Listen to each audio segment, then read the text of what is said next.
Sa bawat umagang gumigising ang pamilyang Pilipino, may mga boses na laging naririnig. May presensyang laging nariyan. Isang tahanan, ang nananatiling tapat at maaasahan, ang Net25. Opisyal na inulunsad noong April 23, 2000. May mga layunin ang Net25. Maghatid ng tama at patas na pagbabalita. Magbigay ng inspirasyon at pag-asa. Hindi para makipagkompetensya, kundi para maglingkod at makipagkaisa. 25 taong serbisyo. O paano? Ito po ang ating palatuntunang 100%. Kahit anong pinagdadaanan nyo, daanan nyo lang. Huwag niyong tambayan. Always remember, don't ever forget. Kung tayo'y sama-sama, kayang-kaya. At kung tulong-tulong tayo'y Ahon na Pilipinas!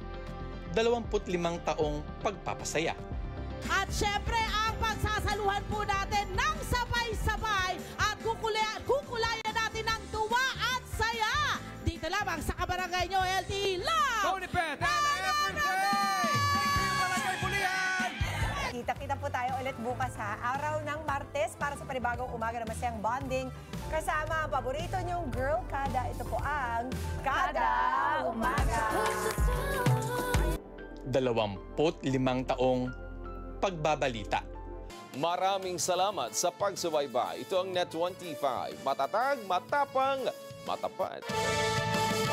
Para sa bago at patas na balita, ito po ang Mata ng Agila Prime Time. Ako po si Alice Soto. Alam ko kasi pag nagka-countdown ka, eleksyon eh. Yung pala sa summer natin. Okay, matatag na dadagitin po bawat impormasyon, matapang sa paghahanap ng katotohanan at matapat na magbabalita po sa inyo. Maraming salamat po sa inyong pong pagsubaybay. Ako po si Alex Santos. Magandang gabi, Pilipinas kong mahal. 25 taong malasakit.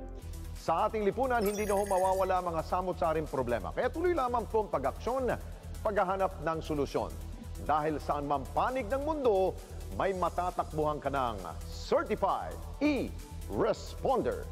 At 25 taon ng pagkalinga sa pamilyang Pilipino. Dito man sa bayan o sa labas ng bansa. Ang Net25 ang naging tulay ng kwento at pag-asa. Dahil sa bawat tawa, sa bawat luha, sa bawat pagbabalita, pamilya ang sentro saan mang dako ng mundo.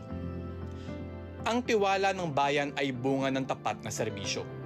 Kaya naman kinilala ang Net25 bilang isa sa pinakapinagkakatiwalaang network sa bansa.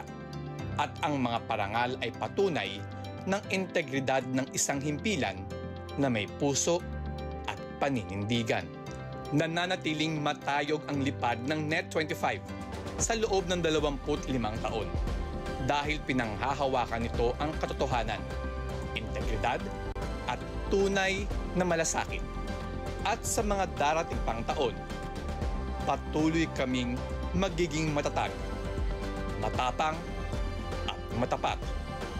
Mula sa puso, para sa pamilyang Pilipino, para sa sambayanan, at para sa kinabukasan. Mark De La Rosa, para sa ano sa palagay nyo?